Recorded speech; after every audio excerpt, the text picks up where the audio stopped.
Assalamualaikum warahmatullahi wabarakatuh. Di sini saya mau bereksperimen menggunakan ini MOSFET IRF 540N ya, untuk saya fungsikan sebagai RF amplifier di 40 meter band di 7 MHz ya. Nah, ini saya ingin tahu sejauh mana dia bisa mengamplifikasi pada frekuensi tersebut. Di sini saya ada pengganti dari function generator. Ini adalah osilator yang di sini ada intermediate amplifier. Jadi ini osilatornya, ini intermediate amplifier aja. Keluarannya saya bikin impedansi 50 ohm. Ya. Jadi kalau kita lihat di osiloskop, pada osiloskop bisa kita lihat di situ amplitudenya dari osilator itu sekitar 8 volt ya, 8 volt peak to peak pada load 50 ohm. Nah, berarti kalau kita hitung wattnya sekitar 160 miliwatt ya untuk wattnya pada osilator. Nah, ini coba kita nanti lemparkan sinyalnya ke MOSFET. Pada konfigurasi MOSFET ini saya menggunakan common source ya, di mana source-nya itu langsung kita hubungkan ke ground, kita mengambil output dari drain. Terus kemudian untuk kaki gate itu saya biasingnya saya hanya menggunakan potensiometer. Nanti kita bisa lihat di skematik. Jadi saya tidak menggunakan zener ya, karena ya kebetulan tidak ada zener saya di sini. Zener yang saya miliki itu voltage-nya sekitar 7,8 ya. 9 volt, ada yang 9 volt. Jadi saya tidak punya yang range-nya sesuai dengan gate yang dibutuhkan. Voltage yang dibutuhkan di kaki gate. Ya, ini common source. Awalnya saya menggunakan 22 microhenry, tapi kemudian saya ganti menggunakan toroid ya, nilainya sekitar 100 microhenry. Karena tidak kuat panas ya, di sini ternyata panas. Terus kemudian ini untuk bias di gate saya menggunakan potensiometer 100K. Idealnya sih sebenarnya menggunakan zener ya, supaya fix gate-nya. Nah, kemudian masuknya ini kan harusnya saya kasih load 50 ohm, tapi ini tidak, saya lepas loadnya, jadi langsung dari osilator tadi itu langsung masuk ke sini. Karena ketika saya kasih 50 ohm di sini, dia mempengaruhi impedans yang ada di potensiometer, sehingga jadi biasnya jadi tidak stabil. Sebenarnya MOSFET kan dikenal dengan high input impedance ya, jadi dia bisa ekstrim input impedansnya. Nah, itu saya coba, tapi tetap menggunakan output keluaran 50 ohm dari osilator. Nah, kemudian ini keluarannya di sini ketika saya ukur dia ada impedansinya 3 ohm. Jadi matching impedansnya saya matchkan ke 50 ohm. Nanti kita akan lihat persoalan-persoalan yang muncul dari RF 540N ini ketika kita gunakan sebagai amplifier untuk 40 meter band ya, untuk frekuensi 7 MHz. Nantinya ini selain saya gunakan 50 ohm, juga nanti akan kita coba kita turunkan ke 3 ohm. Nah, kita akan lihat ternyata amplitude yang ada di sini itu tidak turun ya, tapi di 50 ohm pun dia tidak naik ya. Jadi cenderung tetap, meskipun impedansi saya turunkan sampai ke 3 ohm ya. Nah, itu yang terjadi ketika saya menggunakan IRF 540N ini. Nah, kemudian nanti akan kita lihat juga input ini arus yang dibutuhkan di inputnya ya. Jadi sekitar 700 mA. Jadi ini agak boros ini ternyata. Entah saya mungkin konfigurasinya kurang lengkap atau bagaimana. Saya mencoba menghitung seperti ini. Nah, nanti barangkali ada teman-teman yang punya pengalaman menggunakan IRF 540N atau bisa mengevaluasi skematiknya, matching impedance-nya, atau hal-hal lain yang menyebabkan ini di luar kalau kita mau menggunakan dia dalam konfigurasi push pull ya. Ini saya tetap menggunakan common source dulu. Di push pull itu lain soal lagi. Jadi yang penting saya ingin tahu kemampuan amplifikasi yang bisa dilakukan oleh IRF 540N ini pada frekuensi di pita frekuensi 40 meter band. Baik, konfigurasinya nanti dari sini, dari osilator masuk ke gate, kemudian ini keluarannya nanti kita akan lari ke sini. Nah, ini output impedance-nya saya kasih resistor kapur 50 ohm ya. Konfigurasinya di sini. Nanti akan saya tambahkan lagi resistor terhubung secara paralel dengan 50 ohm untuk mengurangi impedansinya. Jadi semakin saya turunkan sampai ke 3 ohm. Nah, kita lihat nanti bagaimana hasilnya. Oke, saya nyalakan. Nah, seperti itu hasil amplifikasinya ada di channel 2, yaitu di yang warna hijau. Yang kuning itu adalah keluaran dari osilator. Relatif tidak merubah banyak soal amplitude ya. Jadi keluarannya sekitar 8 volt peak to peak. Ya sedikit ngangkat sih ya. Jadi kalau di amplitude yang ada di input itu ya hanya sekitar 6 ya, 6 volt peak to peak. Tapi driving current-nya lumayan besar, sehingga ketika saya turunkan impedansinya dari 50 ohm ke 8 ohm ya. Nah, coba saya turunkan ya. Nah, ini nanti akan kita tambahkan 3 resistor kayak gini, 10 ohm ya. Kita ukur dulu.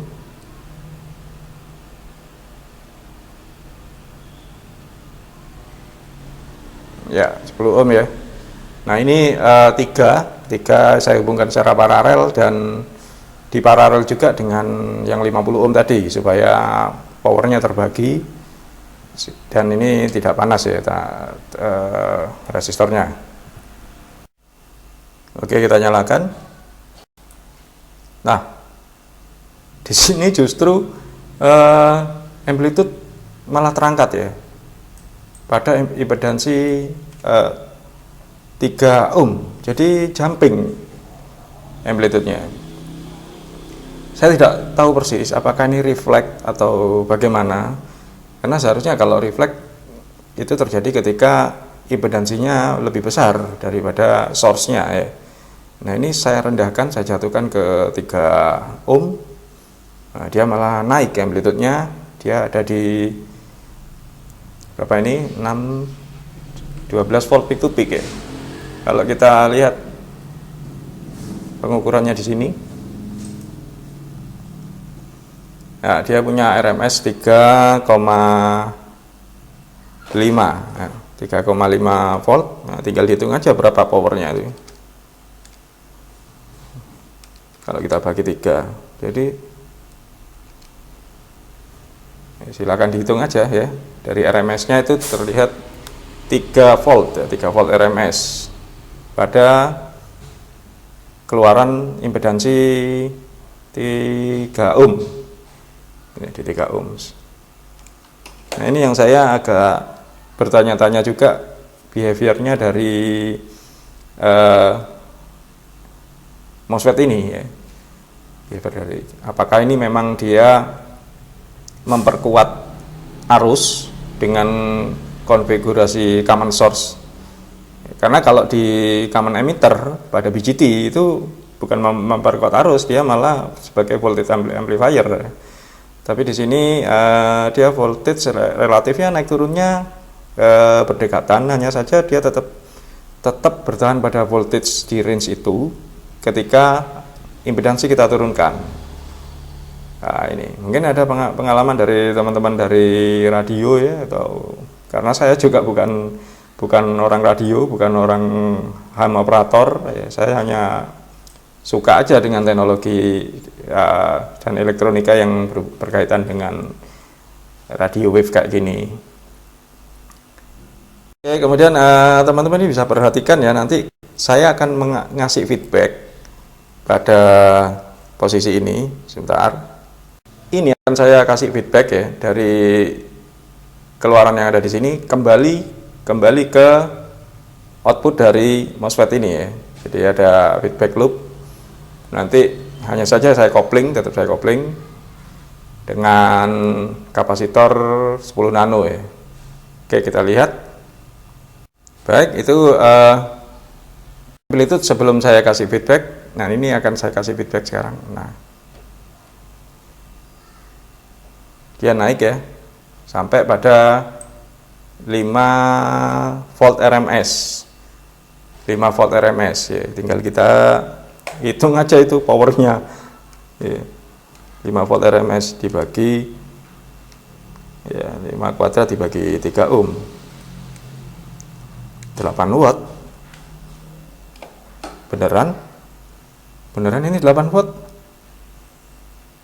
ya, nggak tahu, karena untuk memastikannya juga perlu kita validasi menggunakan wattmeter. Tapi dari perhitungan RMS dan VRMS dan output impedance-nya, seperti itu penghitungan yang terjadi.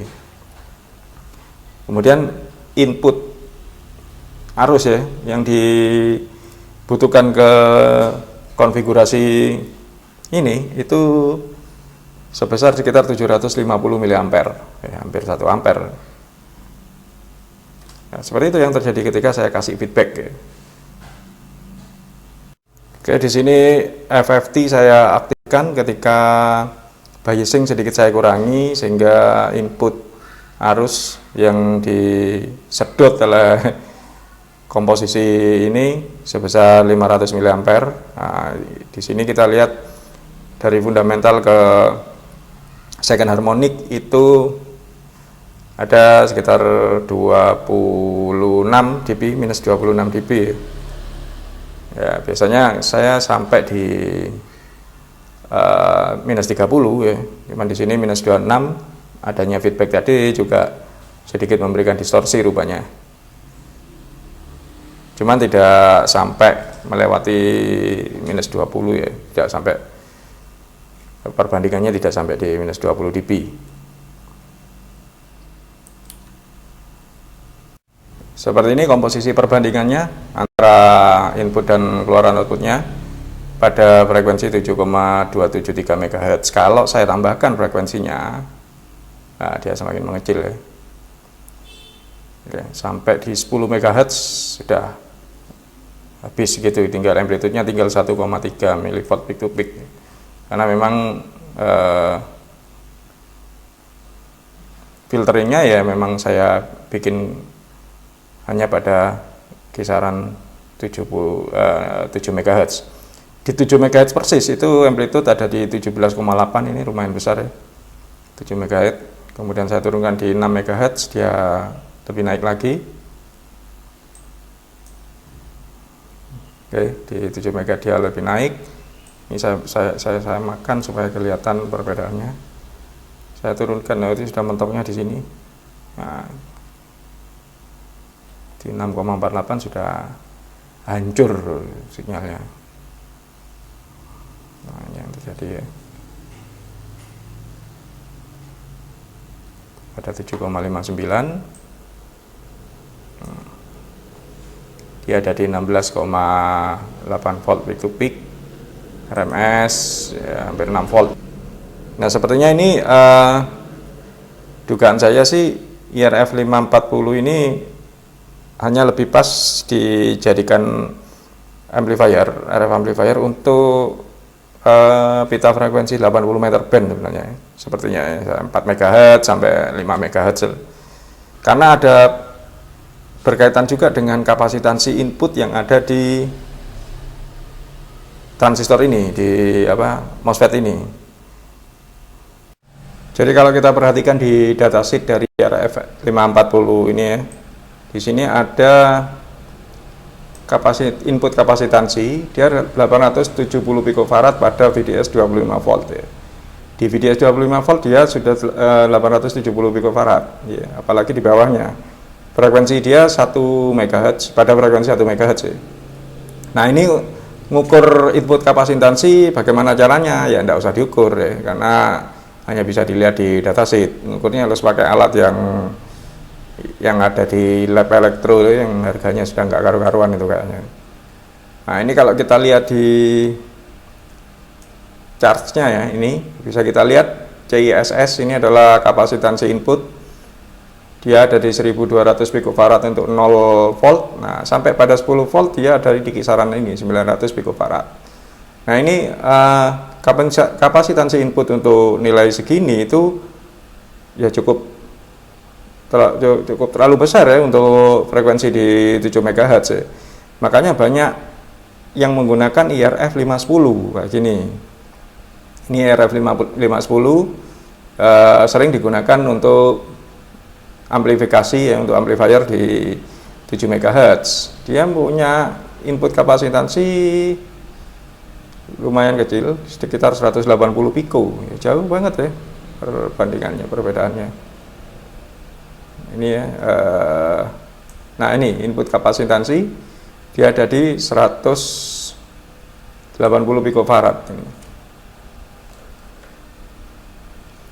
Nah, ini ya 180 picofarad untuk input kapasitans ya.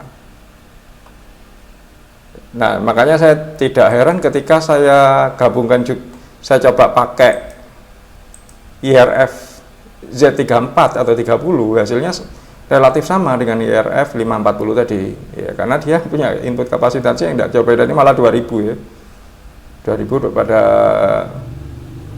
10 volt ya, dia mulai VDS-nya mulai di sini mulai stagnan. ISS-nya di 1500, antara 1500 dengan 1250 ya sini.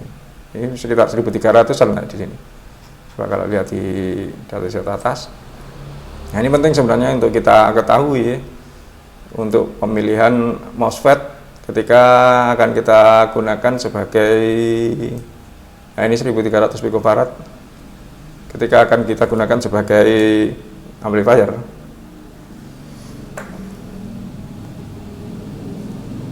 Nah, seperti itu. Hanya saja tadi memang MOSFET ini pada frekuensi 7 MHz ya, atau frekuensi di bawahnya, ini dia punya output impedance yang cukup tinggi ya. Jadi ketika ini sudah saya matchkan, saya sendiri juga agak bertanya-tanya. Ini ketika sudah saya matchkan ke 50 ohm ya, di sini pada 50 ohm, pada 50 ohm ya amplitude tetap, dan pada saat saya turunkan ya seperti tadi kejadiannya ya, amplitude juga tetap, bahkan cenderung naik, ada kayak jumping gitu ya, ketika justru pada saat output impedance kita turunkan. Nah, ini barangkali ada teman-teman dari ham radio atau dari elektro engineer yang bisa ngasih masukan di sini. Yeah. Monggo silakan. Itu tadi sekelumit tentang eksperimen menggunakan IRF 540 untuk pita frekuensi ya di 40 meter band. Ya, beberapa persoalan-persoalan yang sedikit membingungkan juga buat saya. Barangkali ada masukan, monggo silakan untuk komen, koreksi-koreksi dari skematik atau dari metode tadi, metode pengukurannya ya bisa disampaikan. Ya, baik itu mengenai ya, matching impedance-nya, insertion loss atau return loss dan lain sebagainya, menyangkut tentang radio ini, karena menarik ya, elektronika tentang radio ini. Terima kasih sudah menonton videonya. Wassalamualaikum warahmatullahi wabarakatuh.